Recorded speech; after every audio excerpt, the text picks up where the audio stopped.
we are going to start the new topic, and the topic is Ampere circuital law.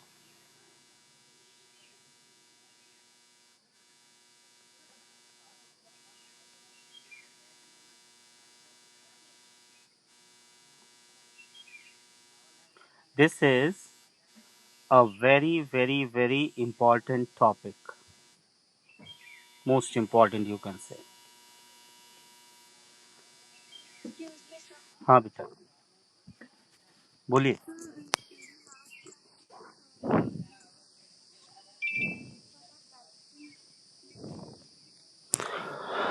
अच्छा, वो वाला क्या कहते हैं, चलिए उसको हम इस क्लास के बाद देख लेंगे.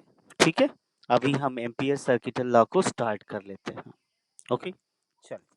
तो एम्पियर सर्किटल लॉ, जो आपने पीछे का लॉ पढ़ा, पीछे का लॉ आपको याद है कौन सा था? Biot Savart principle. Okay. So this Biot-Savart law tells us about magnetic field due to a current element. And current element means what? A piece of wire that carries current. Clear? And on behalf of that very principle or law, we have calculated the magnetic field due to a current carrying coil. It was, studied by us in our previous session. Now, this Ampere circuital law is one step ahead from Biot Savart law.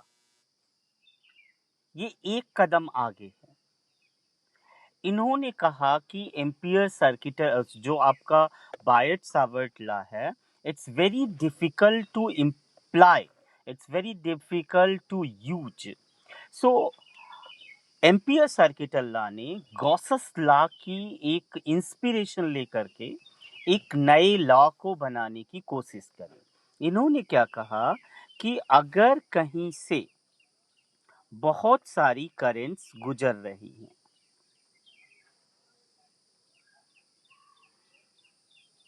और इन सारी currents के चलते मुझे अगर कोई पूछे कि कितना मैग्नेटिक फील्ड प्रोड्यूस होगा किसी भी पॉइंट पे, तो ये थोड़ा मुश्किल है कैलकुलेट करना.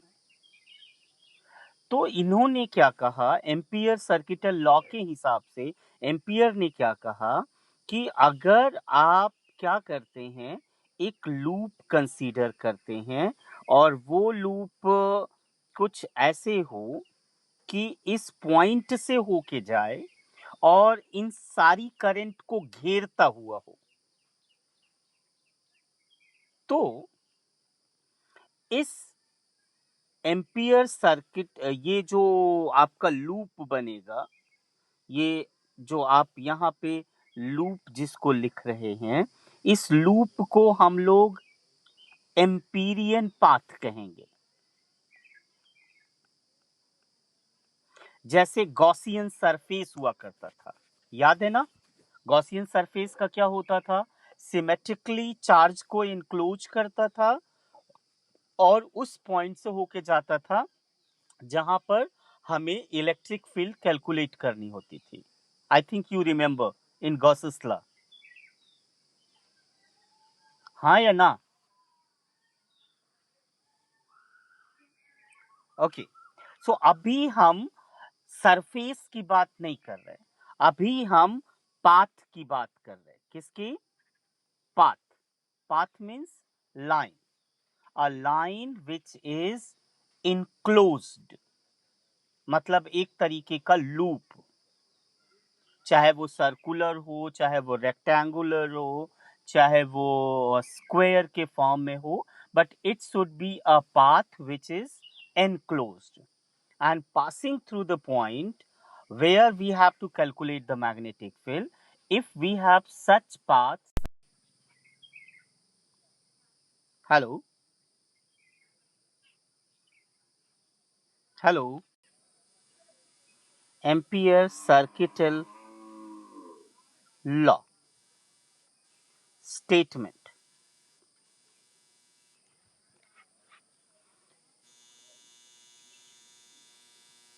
The closed integration, the closed linear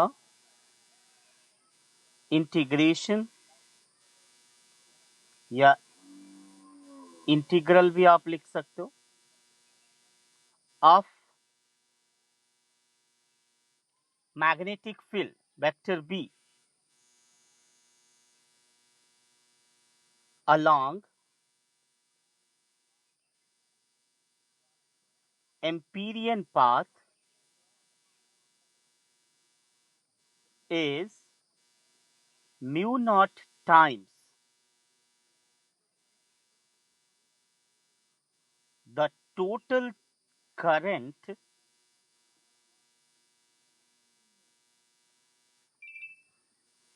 reeling out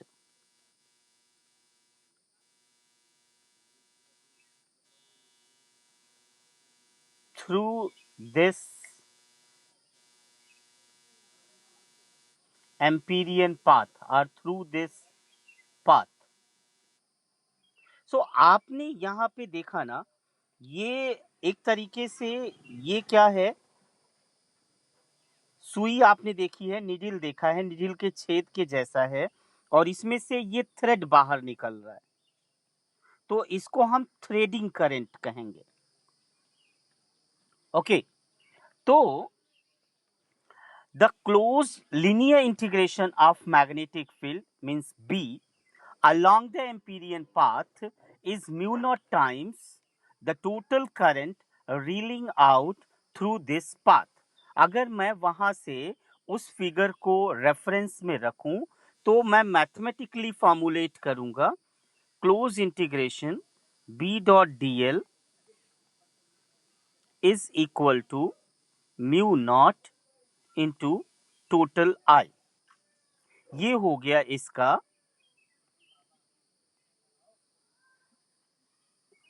formulation in mathematical form. यहां पे जो आई होगा, the I here will be the total reeling current means I1 plus I2 plus I3 plus I4. If there is some current which is in opposite direction, let me I have one current is in this direction, another current is in this direction. This is I5, this is I6. Then here I can write minus I5 and minus I6. Clear?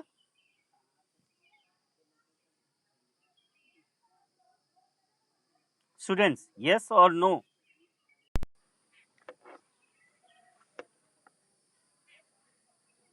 Hello, discuss कर रहा था।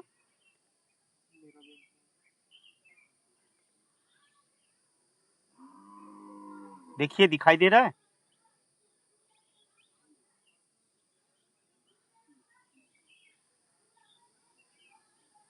Hello, फटाफट बोल दीजिए। चलिए, तो मेरी बात समझ में आ गई आपको? ये जो आई मैंने लिखा हुआ है, इस आई का मतलब होता है total current reeling out. Reeling का मतलब जैसे किसी सुई के अंदर से आप धागे को रील आउट करते हो, बाहर निकालते हो, वैसे ही एम्पीरियन पाथ के अंदर से जो भी करंट अंदर या बाहर जाएगी, मैंने कहा ये फिगर देखिए, आपकी चार current I1, I2, I3, I4 कहाँ जा रहा है? राइट को जा रहा है। आप मानिए कि ये बाहर जा रहा है, तो बाकी जो दो करंट हैं वो क्या हो रहे हैं? अंदर को आ रहे हैं या लेफ्ट को जा रहे हैं। तो अगर आप राइट वाले को पॉजिटिव डायरेक्शन मानते हो यानी प्लस मानते हो, तो फिर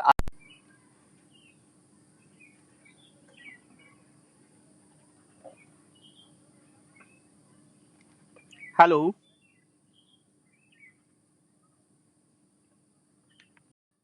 एम्पियर सर्किटल लॉ। इस एम्पियर सर्किटल लॉ के 3 एप्लीकेशंस हैं, ठीक है? Applications.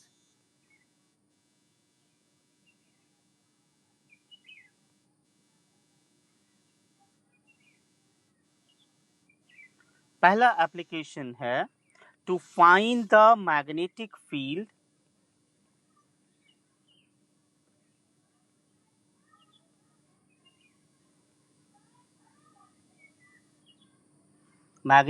field due to a current carrying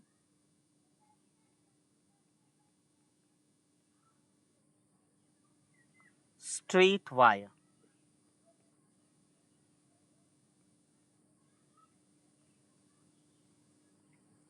ठीक है, आप स्ट्रेट वायर का इनफाइनाइट लेंथ है,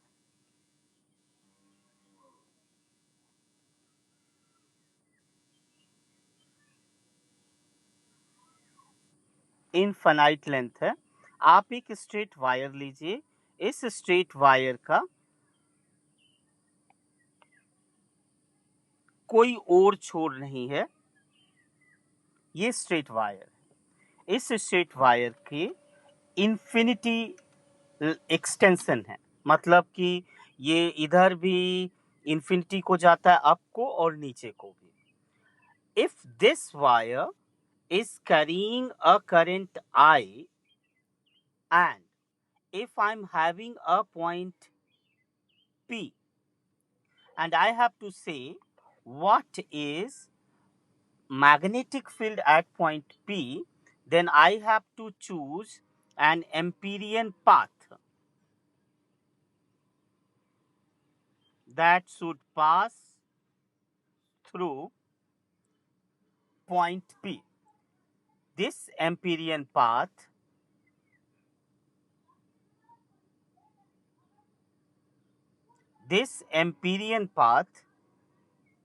will be taken if we are considering that the point P is situated at distance r, then you have to choose a very small length of dl,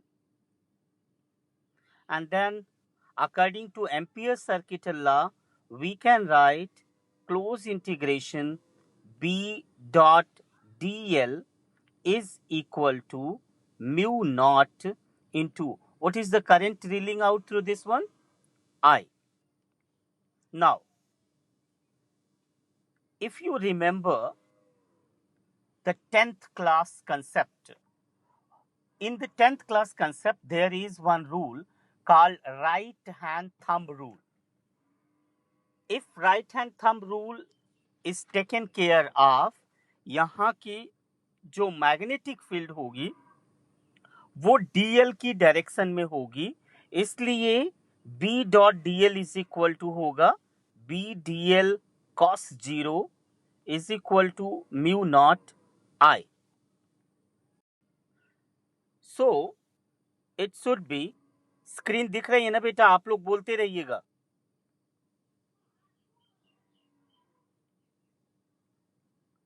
hello,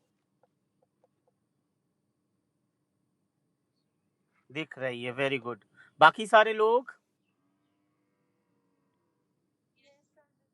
okay बेटा. B dot dl is equal to mu naught I. So B and close integration dl का मतलब dl के छोटे छोटे टुकड़े यानी path के छोटे छोटे टुकड़े आप क्या करो, इंटीग्रेट करो और उन सारे टुकड़ों को ले लो जब तक कि ये पूरा पाथ क्लोज नहीं हो जाता. तो सारा dl मिलके कितना हो जाएगा, 2 पाई r सरकमफेरेंस, है ना. छोटे छोटे टुकड़े अगर डीएल डीएल डीएल ले लेंगे तो इंटीग्रेट का मतलब होता है सारे टुकड़ों को जोड़ना. तो अगर सारे टुकड़ों को जोड़ोगे तो क्या मिलेगा, सरकमफेरेंस ऑफ द सर्कल या circumference of the Amperian path, and that is equal to mu naught I. So B is equal to mu naught by 2 pi I divided by r. So this is the formula for magnetic field due to a current carrying straight wire. ठीक है?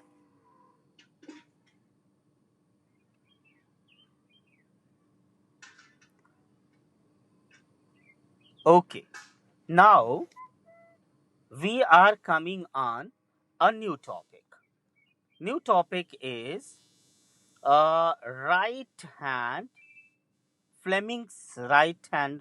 No, वो बाद में करेंगे हम लोग. अभी तो फिलहाल right hand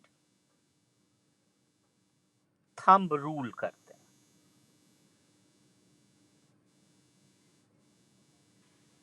What is this right hand thumb rule? Right hand thumb rule is a rule to say, to find the direction of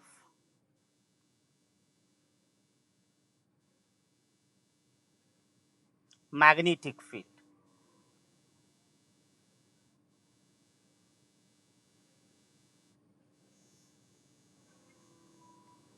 due to any current.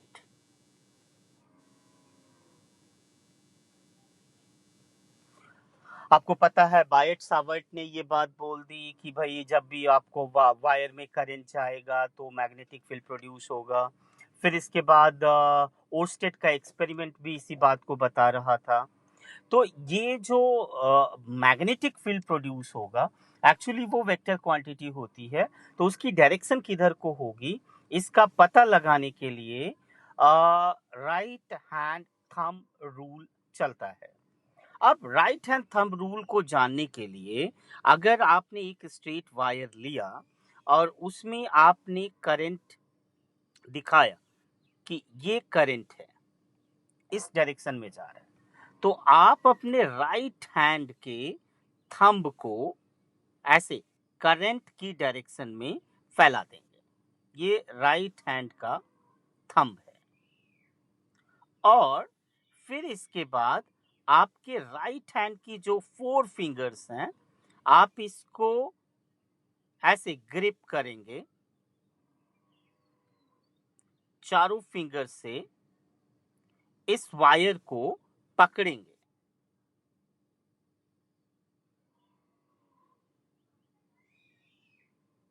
Okay, in this way.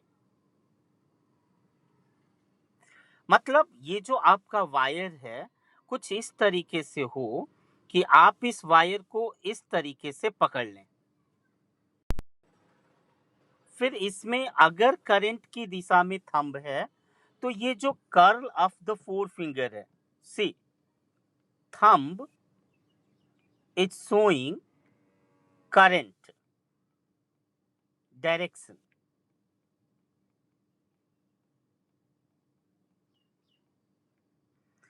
Then curl of the finger. Curl of the finger का मतलब होता है आपकी अंगुलियों का मोड़ will show the direction of, yes, simply you can say will show the magnetic field lines. ये आपने 10th क्लास में पढ़ा है ना? हाँ या ना बोलिए.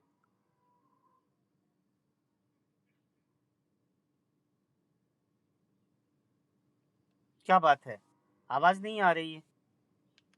बात आपने 10th क्लास में पढ़ी है ना? Right hand thumb rule. Right hand thumb rule से हम किसी भी मैग्नेटिक फील्ड की जो किसी करंट के कारण होती है उसका डायरेक्शन निकालते हैं या पता लगाते हैं. और इसमें क्या होता है, अपने राइट हैंड के थंब को करंट की डायरेक्शन में डालते हैं और बाकी 4 अंगुलियों से हम वायर को ग्रिप करते हैं. तो जो कर्ल ऑफ द फिंगर होता है वो मैग्नेटिक फील्ड लाइंस होती हैं. ठीक है. अब यहां पर बताइए जो पिछला टॉपिक बीता है, पॉइंट पी पर मैग्नेटिक फील्ड की डायरेक्शन किधर को होनी चाहिए.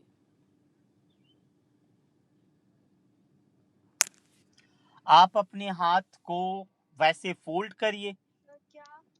मैं आपसे ये पूछ रहा हूं कि आपने राइट हैंड थंब रूल पढ़ा। राइट हैंड थंब रूल में आपने देख लिया कि कैसे आप अपने राइट हैंड के थंब और चारों अंगुलियों को मोड़ेंगे। ठीक है। अब हमने जो अभी टॉपिक पढ़ा कि magnetic field due to a current carrying straight wire, इसमें हम पॉइंट पी पर मैग्नेटिक फील्ड की डायरेक्शन का पता लगाते हैं कि भाई किधर को होगा।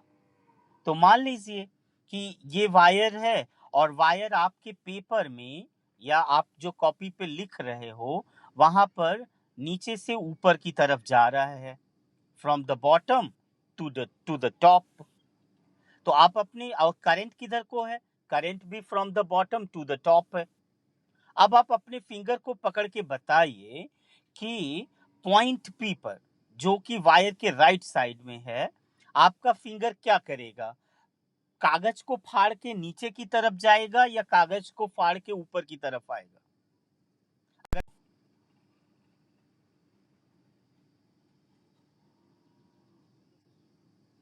स्क्रीन नहीं दिख रही?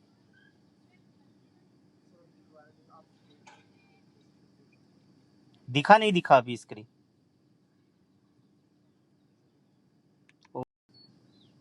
बताइए जल्दी से, पी का डायरेक्शन, पी पर मैग्नेटिक फील्ड का डायरेक्शन बताइए। ये किधर को होना चाहिए? इनवर्ड होना चाहिए, नीचे को होना चाहिए। Very good. इनवर्ड का मतलब हो गया कागज को फाड़ के नीचे की तरफ जाना चाहिए। और अगर एक पॉइंट लेते हैं इधर, तो वो कागज को फाड़ के, ये देखिए, ये ऐसे कागज को फाड़ के नीचे को होगा और ये कागज से ऊपर को होगा मैग्नेटिक फील्ड।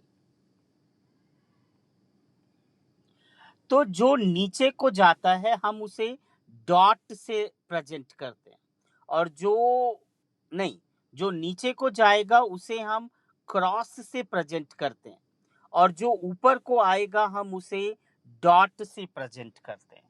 यानी जो आपके पेपर पर नीचे को जाएगा उसको क्रॉस से दिखाएंगे, यानी magnetic field will be inward, और अगर आप डॉट से दिखाते हैं then magnetic field will be outward, उसको बोलेंगे।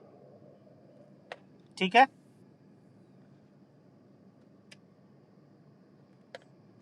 चले आगे चलते हैं। तो क्लियर हो गया राइट हैंड थंब रूल। अब मैं राइट हैंड थंब रूल का एक और एप्लीकेशन लेने जा रहा हूं। वो एप्लीकेशन आपने पीछे पढ़ लिया था।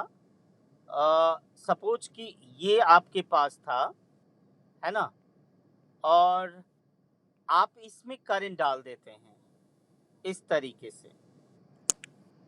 ठीक, आपको मैग्नेटिक फील्ड यहां चाहिए, यहां। आपने पढ़ा था ना पीछे कि at some point, axial point. तो मैग्नेटिक फील्ड की डायरेक्शन क्या होगी? उस दिन फिगर से भी दिख रहा था कि मैग्नेटिक फील्ड क्या होगी। अगर आपने इधर को करंट भेजा था तो सारे लोग इधर को ही बचे थे ना, जो डीबी साइन थीटा या डीबी कॉस थीटा जो भी बचा हुआ था, सारे के सारे इधर ही बच रहे थे। यानी ये इसकी डायरेक्शन है। इसको फाइंड करने के लिए राइट हैंड थंब रूल ही लगेगा, पर थोड़ा अलग केस में राइट हैंड थंब रूल ही चलेगा।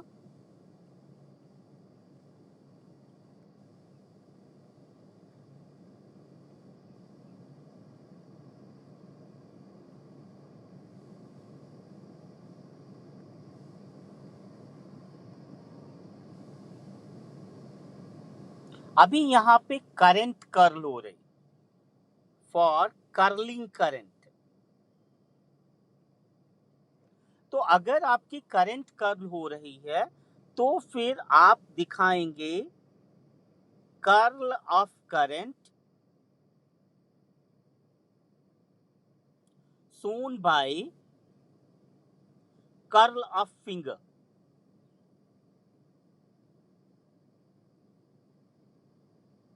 Then magnetic field will be shown by thumb. अब उल्टा हो गया, पर एक और चीज है कि वहां पे मैग्नेटिक फील्ड लाइंस दिखती थी, यहाँ पे सीधा सीधा मैग्नेटिक फील्ड दिखेगा। यानी आप अगर करंट, आप अपनी फिंगर को ऐसे यहाँ पे फैलाते हैं राइट हैंड के, कि अंगूठा आपका इस तरीके से हो जाए और बाकी जो 4 फिंगर्स हैं वो करंट के ऐसे, क्या बोलते हैं, ये 4 हो गए, और ये अंगूठा आपका जो भी है, अब मेरा फिगर तो ऐसा ही है, तो ये थंब हो गया आपका, और ये 4 finger curling of the current को दिखाते हैं।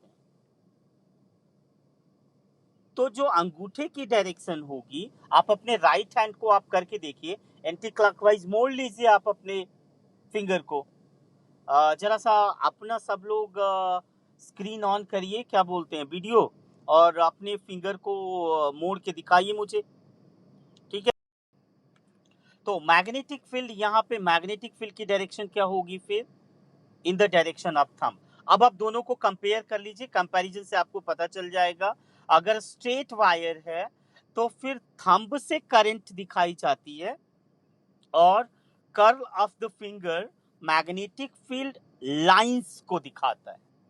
ओके, और अगर करंट घुमावदार होती है, कर्ल्स होते हैं करंट में, तो फिर कर्ल ऑफ द फिंगर दिखाता है करंट के कर्ल को, और फिर थंब जो होता है वो मैग्नेटिक फील्ड को दिखाता है।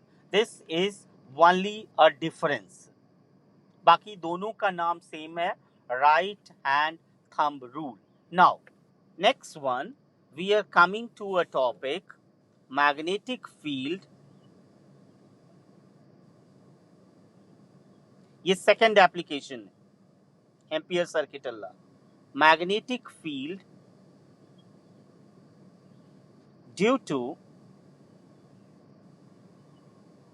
अ सोलिनॉइड।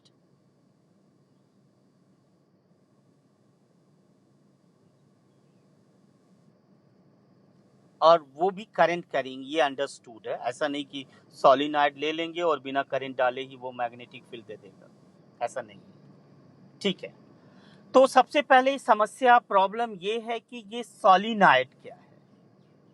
तो सोलिनॉइड के लिए मैं आपको बता दूं कि एक इंसुलेटेड सिलिंड्रिकल शेप होता है, उस सिलिंड्रिकल शेप के ऊपर क्लोजली स्पेस्ड हम वायर्स लपेटते हैं,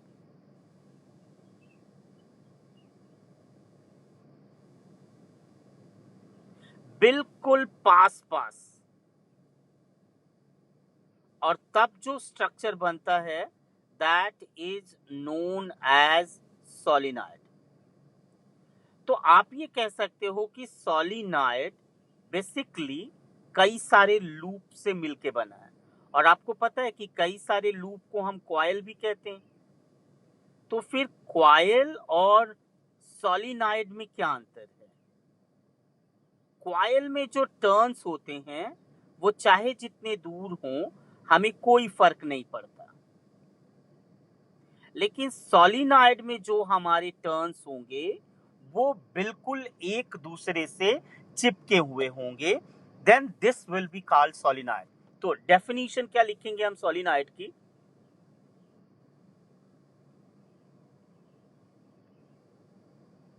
ये 10th क्लास में भी था, किसी को याद है?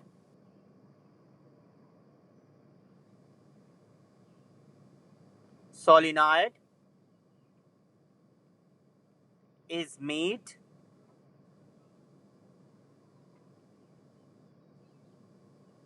of insulated copper wire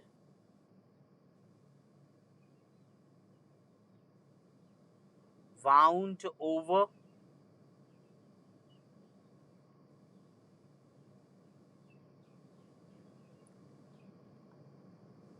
and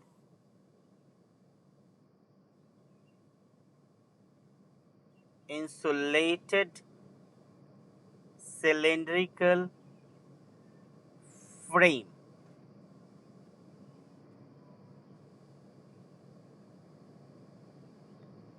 with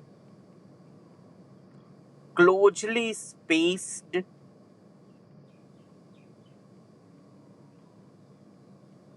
turns. Okay, इसको आप अपनी अपनी लैंग्वेज में भी लिख सकते हैं, ऐसा कुछ नहीं है कि बस यही आप लिखेंगे, आप ऐसे भी लिख सकते हैं. If we have a coil in which the turns are very close to each other, then that will be known as solenoid. ठीक है, अब इस सोलिनॉइड में मैं करंट फ्लो कराता हूं. लुक,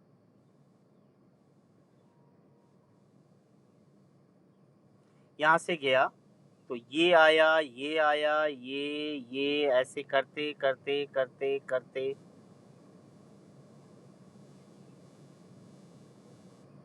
यहां से बाहर आ गया. तो जब ये करंट जाता है तो आपको पता है, आपने 10th क्लास में पढ़ा है कि ये जो आपका सोलिनॉइड होता है, it will behave like a bar magnet. If solenoid carries current, आवाज आ रही है ना मेरी? स्क्रीन भी दिख रहा है. If solenoid carries current, then it will behave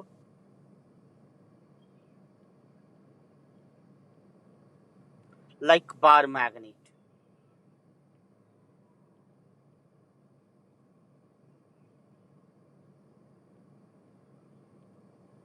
It means what? कि ये मैग्नेटिक फील्ड प्रोड्यूस करता है. अब ये बाहर भी मैग्नेटिक फील्ड प्रोड्यूस करता है, अंदर भी मैग्नेटिक फील्ड प्रोड्यूस करता है. हम एम्पियर सर्किटल लॉ का उपयोग करेंगे अंदर के सेंटर पे कितना मैग्नेटिक फील्ड प्रोड्यूस होता है उसके लिए. ओके, यानी magnetic field due to a solenoid inside it के लिए हम जा रहे हैं, आउटसाइड के लिए नहीं जा रहे, वो हमारे सिलेबस में नहीं है. तो जब भी हम ऐसा करने जाएंगे, हमें ये करना होगा, magnetic field due to a solenoid हमें फाइंड आउट करना है by the ampere circuital law. Then we have to consider कि हमने सोलिनॉइड के दो टुकड़े कर दिए और इन दो टुकड़ों को हमने इस तरीके से किया है कि सिर्फ आगे का जो पीछे वाला हिस्सा है वो दिख रहा है, यानी ऐसे ऐसे वाला हिस्सा. जैसे आपके पास होता है ना, कुकुम्बर है तो आप खड़े खड़े उसको काट दीजिए, तो काटने के बाद क्या होगा, आपको एक पूरा का पूरा एक सिलेंडर का आधा पार्ट उधर मिलेगा, आधा पार्ट इधर मिलेगा. ठीक है, अब आप देखिए, जो आपने वायर लपेटे होंगे वो वायर भी ऐसे कट जाएंगे आधे आधे. ये यहाँ पे वायर का क्रॉस सेक्शन दिखाई देगा, ये दिखाई देगा क्रॉस सेक्शन, नीचे भी और ऊपर भी, ये रहा.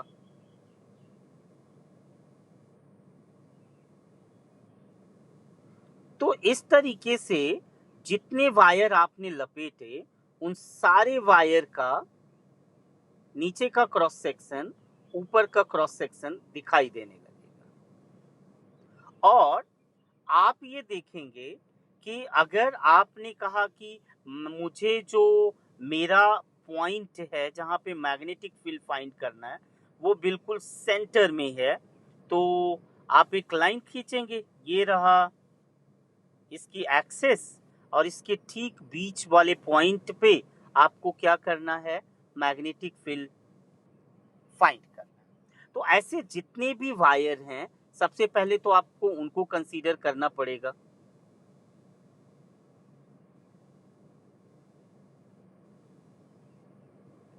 और फिर सबके क्रॉस सेक्शंस दिखा लीजिए।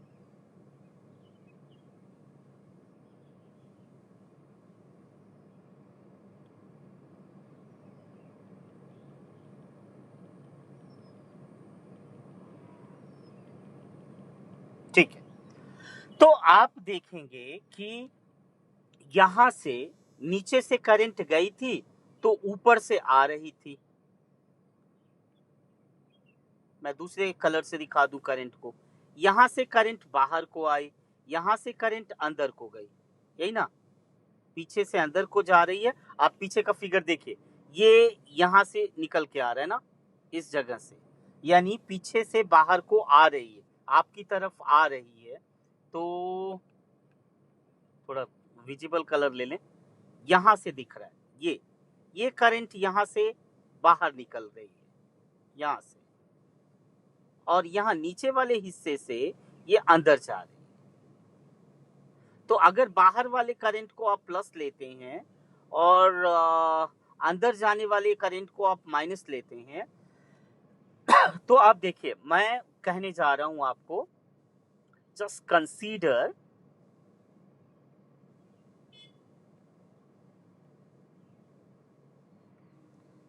अ सोलेनॉइड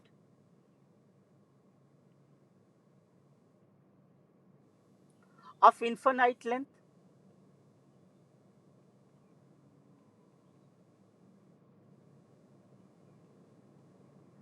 मतलब इसकी लेंथ इंफिनिटी है, ये इधर भी, इधर भी, इधर भी, इधर भी, और मैंने इसका एक छोटा सा टुकड़ा ले लिया है of length capital L.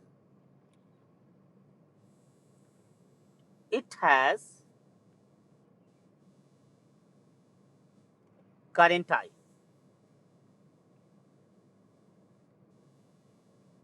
and number of turns पर यूनिट लेंथ। क्योंकि जब इन्फिनिटी है तो भाई लेंथ तो पता ही नहीं चलेगा, इसलिए आपको क्या करना पड़ेगा, कंसीडर करना पड़ेगा। तो आपने लिया number of turns per unit length is small n, then total turns in length L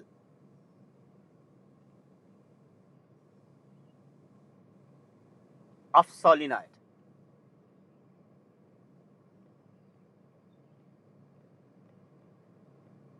कितना होगा भाई, मान लेते हैं n है, तो फिर कितना हो जाएगा, n इज इक्वल टू, आप लोगों में से बताइए कोई कितना होना चाहिए, n इज इक्वल टू,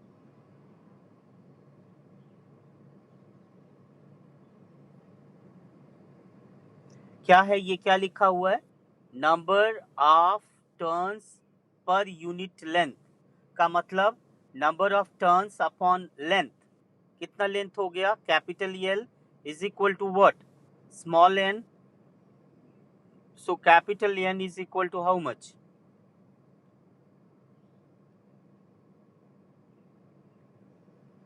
आवाज आ रही है मेरी?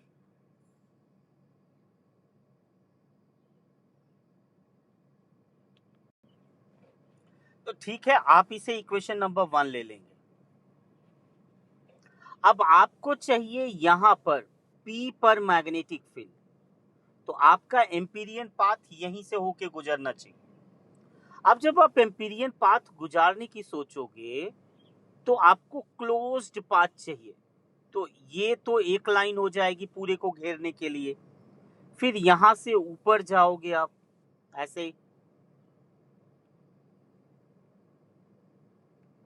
तो जितना आपने यहां नीचे ले रखा है उतना ही आपको ऊपर भी लेना पड़ेगा, और फिर आप ये बंद कर दोगे। ये हो गया एम्पीरियन पाथ। आप अगर इसे दूसरे कलर से चाहें तो दिखा सकते हैं, मैं इसे ब्लू कलर से दिखा देता हूं। Let me draw,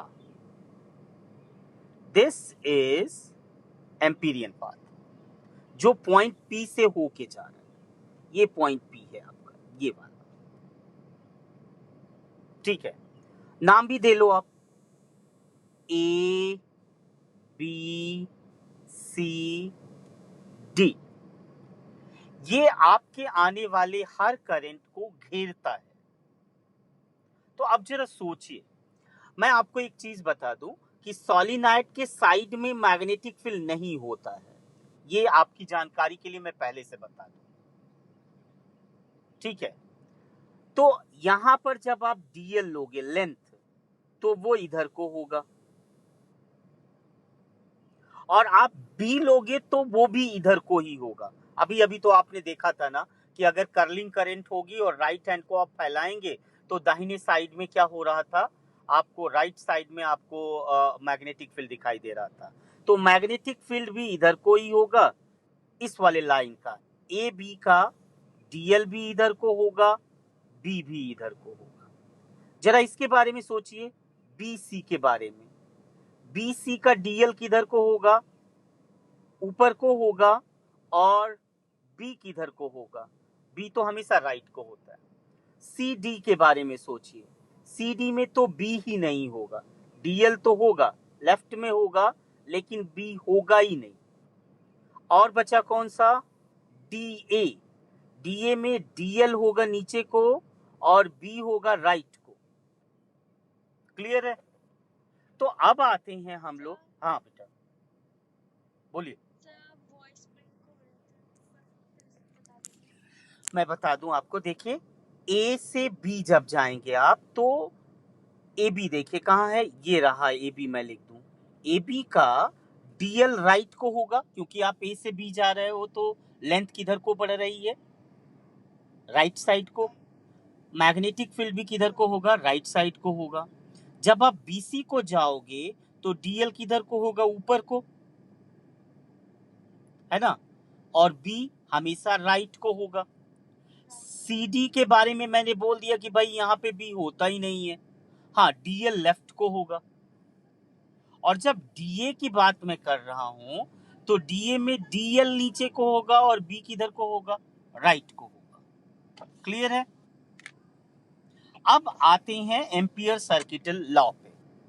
bye Ampere circuital law, close integration B dot DL is equal to mu naught I, और आई का मतलब होता है total I.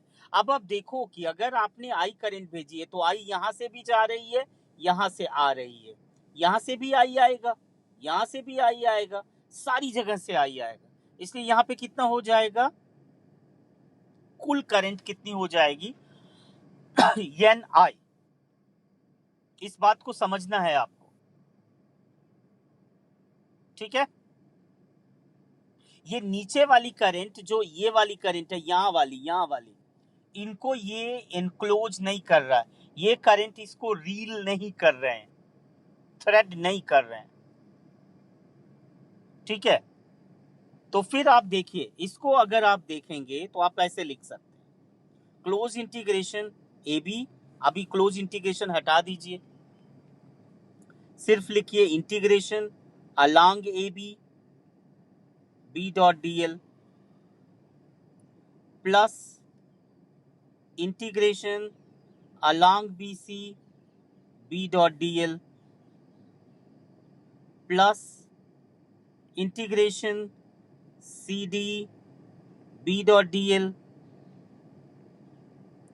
Plus integration D A B dot D L is equal to mu naught into N आई।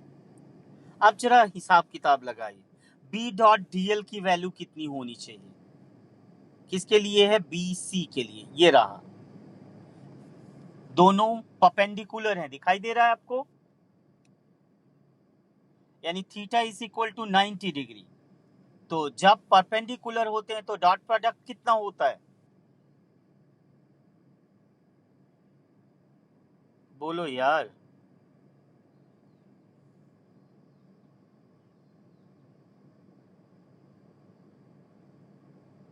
आवाज तो आए, 0। C D में B 0 है, देख रहे हैं, इसलिए ये भी 0, ये भी 0, क्योंकि यहाँ पे भी 90 डिग्री। अब सिर्फ और सिर्फ एक चीज बची, वो बचा ए बी के along B dot D L.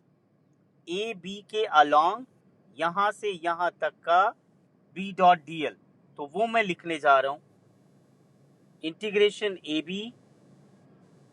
B dot D L is equal to mu naught N आई।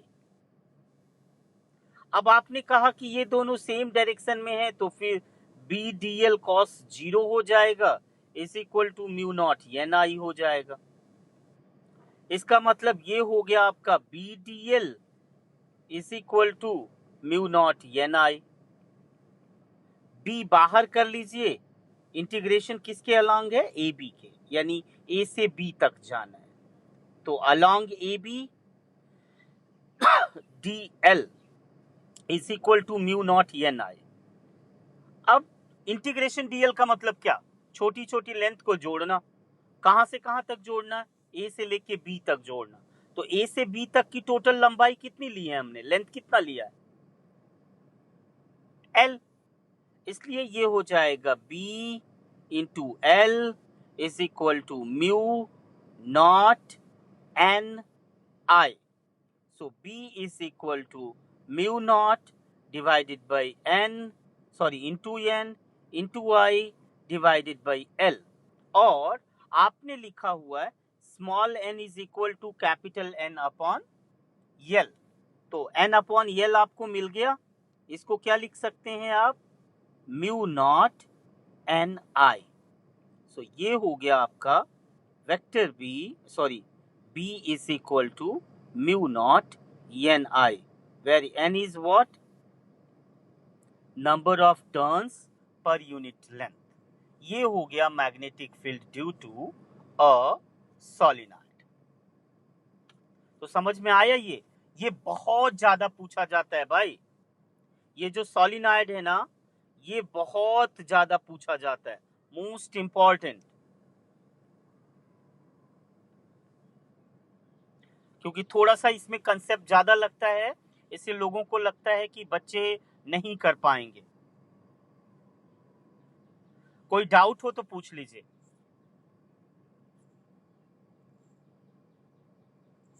कोई डाउट नहीं।